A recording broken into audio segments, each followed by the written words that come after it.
Миличко, но и знаеш, че рождения ми ден наближава. И?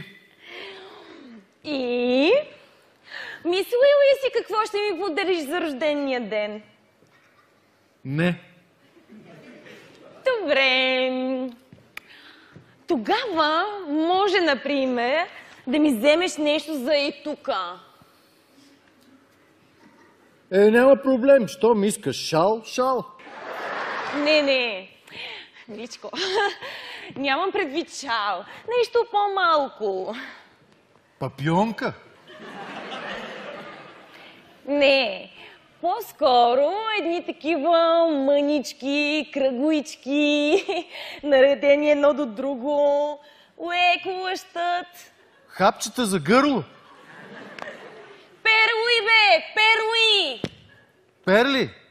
Скъпа, съжалявам, нямам пари за перли. Чакай. Обаче, знаеш какво? Вместо перли мога да ти подаря това. Как се казваше? Дето всяка вечер го готвиш. Аз нищо не готва. Именно.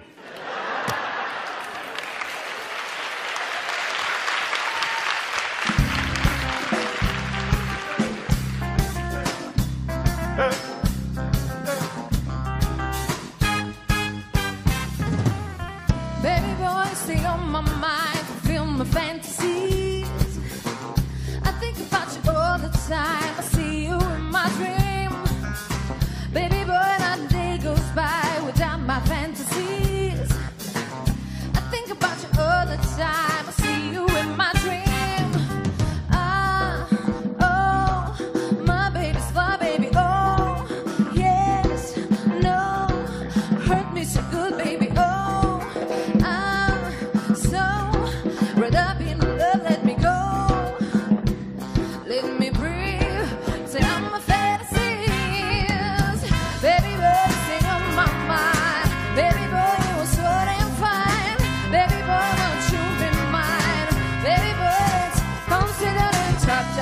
Girl, me and you together is a rub job. Girl, run around the town is a drop top. Girl, in a stop shop, girl. Little more to do this when I rock that world.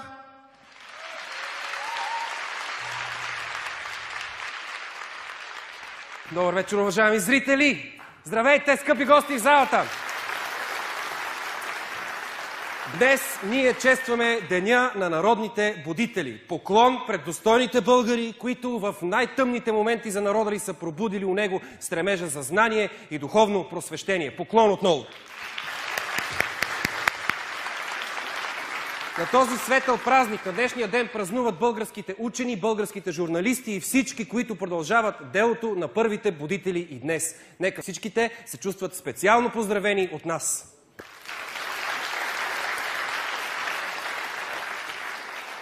Отделно поздрави за всички будни, защото има и такива, които още не са се събудили.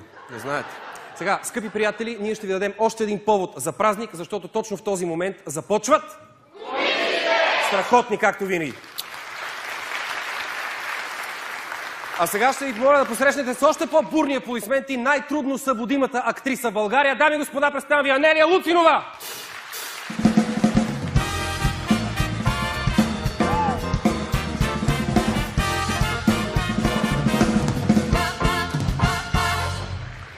Благодаря ви, здравейте и от мен. Днес по случай празника при нас е медийната специалистка на 24 часа, журналистката Поли Хюсеин.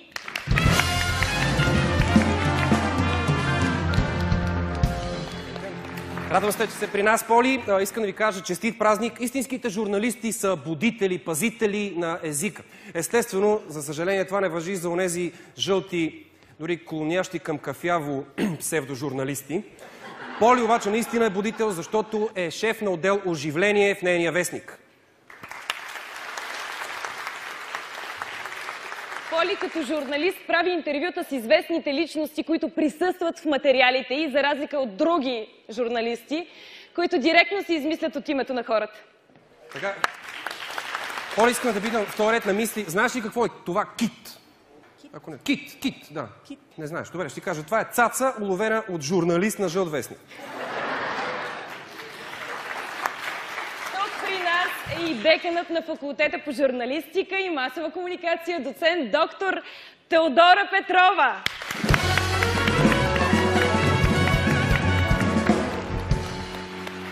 Тя има празник, защото е преподавател, журналист и защото нейният факултет по журналистика и масова комуникация ФЖМК... Кажи го 10 пъти бързо. ФЖМК. Тази година става на 40 години. Поздравления! Специално за гостите в залата и нашите зрители, през ФЖМК са минали повечето сценаристи на комиците, така че ако нещо не ви е смешно, коренът на проблема е именно в ФЖМК. Или поне сценаристите така се оправдават. При нас са някои от участниците в Survivor Камбоджа. Ето тук е Десислава Стефанова.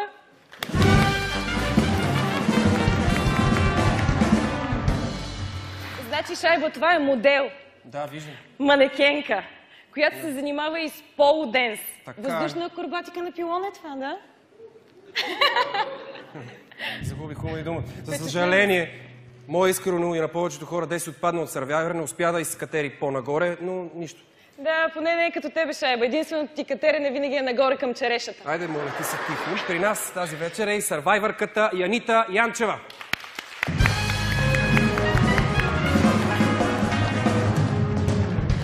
Тя е и адвокат, уважаеми зрители, при това изключително честен и открит адвокат.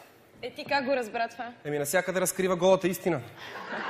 Съвлече се в Survivor, нищо не остана скрито-покрито, дето се каза, директно се показа по алинея. Така! Тук тази вечер при нас е и креативният продуцент на Survivor Камбоджа Иван Спасов.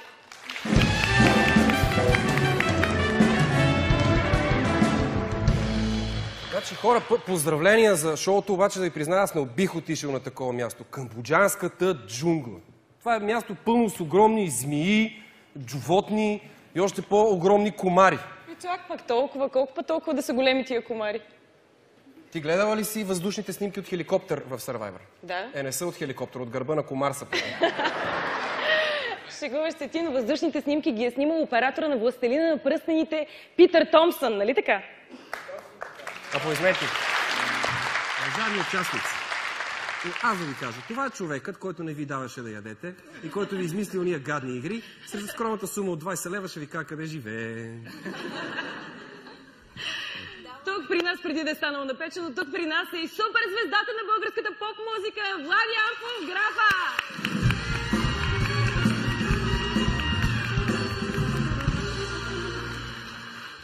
Аз трябва да ти призная, че веднъж подслушах разговор между сина на Графа и жена му. Малкият Крис вика: мамо, тате падна по стълбите. Тя вика: и какво каза? И детето вика: ми още думички да ги кажа ли? Тя вика: не. Значи нищо не каза. Ясно. Сега обаче е време не за мълчание, а за прекрасния глас на Нора и музиката на фамозните музиканти от Брат Асоциация Комбо!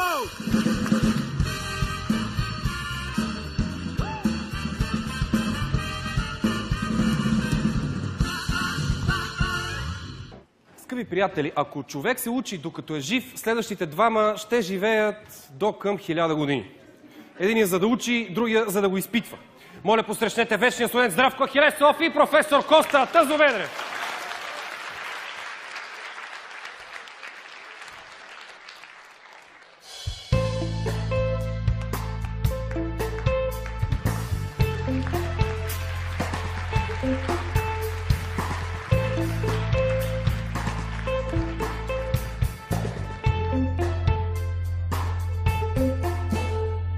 Хайде да влиза следващия да влиза, хайде да влиза, сега веднага да влиза. За разрешително за оръжие да влиза, за изпита, да го изпитам. Хайде по-бързо да влиза.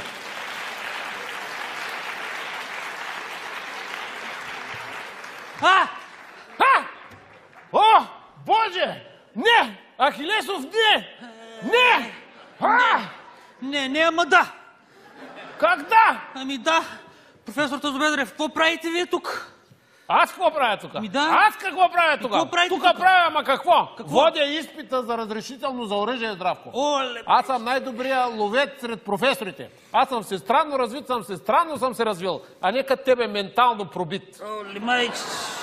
А ти Пак се почна, Господи! Няма ти помогне, не дей се кръсти. Ти какво правиш тук? Правиш тук, ама какво? Да не би пак да се загубил пътя за лекциите. Този път не, професоре. Ще ставам ловджия. Ох, майко! Ау! Да, идвам за разрешително за оръжие. Ти ли идваш за оръжие, бе, Ахилесов? На тебе е воден пистолет да ти дадат, че се застреляш. Да. Всякакви луди тук искат разрешително за оръжие. В тази държава няма никакъв контрол, няма. Тази държава контрол никакъв няма. Изчезва тук. От тук изчезвай. От тук сега изчезвай. Хайде, изчезвай, махай се, от тук ти казвам. Няма да стане, професоре, няма да стане. От никъде няма да изчезвам. Ще изчезваш. Платил съм си таксата. Да, трябва да ме изпитате. Длъжен сте. Да, бе, длъжен съм. Длъжен съм, ама... Вярно, че съм длъжен. Длъжен сте, естествено. Длъжен съм. Ох, добре, Ахилесов, хайде сега да видим сега. Какво да те изпитам тебе? Нещо елементарно ще питам. Така като за тебе, като за по-елементарен човек, по-елементарен въпрос. Здравко, знаеш ли от коя страна се държи пушката? Пушката от коя страна се държи? Пушката! От коя страна се държи? Разбрах. Айде, здравци. Значи пушката се държи от външната страна. Ох, Ахилесов, още на първия въпрос ме застреля. Следващ въпрос ще задам. За дивеча. Каква е разликата между Елена и Пътпадъка? Разликата знаеш ли? Има разлика, но каква е тя? Между Елена и Пътпадъка. Между Елена и Пътпадъка разликата ми кажи. Веднага ми кажи. Не досвайте, бе, професоре. Хайде, казвай! Елена и Пътпадъка. Значи... Не чувам. Разликата между... Сетих се. Значи разликата между Елена и Пътпадъка е, че не можете да си кръстите дъщерята Пътпадъка. Разбирате ли? Няма как Пътпадъката зубедрева. Разбирате ли? Не може да си кръстите дъщерята Пътпадъка. Елена можете, но Пътпадъка как ще я кръстите? Как ще кажете дъщеря си Пътпадъката? Елената зубедрева става, но Пътпадъката зубедрева. Каква разлика има? Да. Как е мислите? Открихли разлика. О, майко мила, Ахилесов. Тебе трябваше да те кръстят идиота. Да, идиота Ахилесов. Много хубаво звучи. Ахилесов, идиота Ахилесов. Те в никоя ловна дружинка няма те вземат, толкова си тъп. Ти не ставаш за ловец, ти ставаш само за тъпец. Да, често ти казвам. Ще ме вземат, професоре. Ще вземат друг път. Аз съм много точен стрелец. Ти не си точен, бе. Ти не можеш да оцелиш вратата, да влезеш. Точен бил. Никъде няма да те вземат тебе. Ще ме Никъде. вземат, професоре. Да, веднъж оцелих една лисица. Да, с прашката. С прашката оцелих една лисица. Успя ли да убиеш поне? Ами не. Лисицата си вече беше умряла. И без да исках си изпуснах прашката върху нея. Ахилесов, доживях да видя толкова прост човек, че умрели животни да го изненадват на пусия. Така ли? Да, съвсем сериозно ти казвам. Къде го видяхте този човек? Ох, Ахилесов, това твоето не е пусия, това твоето е простотия. Ти като искаш да ставаш ловджия, ловно куче, имаш ли? Ами аз Имаш имам, ли? да. Само, че не знам откъде му се пъхат патроните. Здравко, моля се, млъкни. Млъкни да не ти мушна една двойка на този изпит, че тогава да видиш какво ще стане. Продължаваме с изпита, да видим познаваш ли животните. Познавам. Да не вземеш да застреляш някое защитено животно. Ще ти покажа сега една снимка. Добре. Ти познай кое е животното на нея. Какво бе? Това е много грозно животно, бе, професор. Грозно е. Гледайте, то зелено, гледайте каквото. Това направо на нищо не прилича. Ужас, гледайте. Ужас. Моля ти се. Ужас, направо. То това крокодило ли е? Прилича ми на плешива мечка. Бе, как ще е плешива мечка? Дай да видя. Ма между крокодил и плешива мечка. Глупости. Аз съм го объркал. Объркал съм тая снимка. Съм ти дал моя снимка на коледния купон на ловната ни дружина.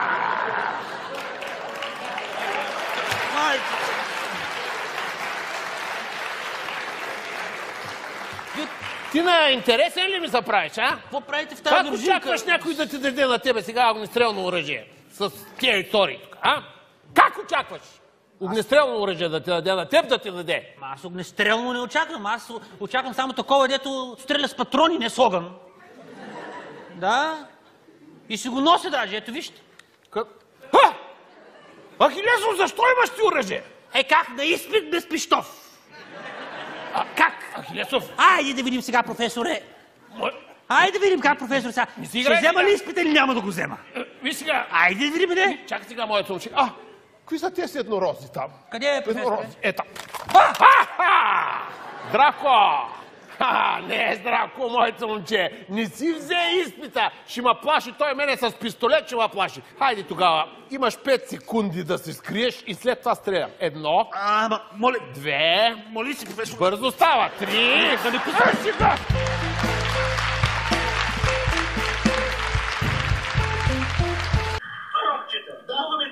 Кой в тези робчета? Сигурно рок от еле, рок или от коза. От това рок бъдат носорог. Не ставайте глупав, моля ви се.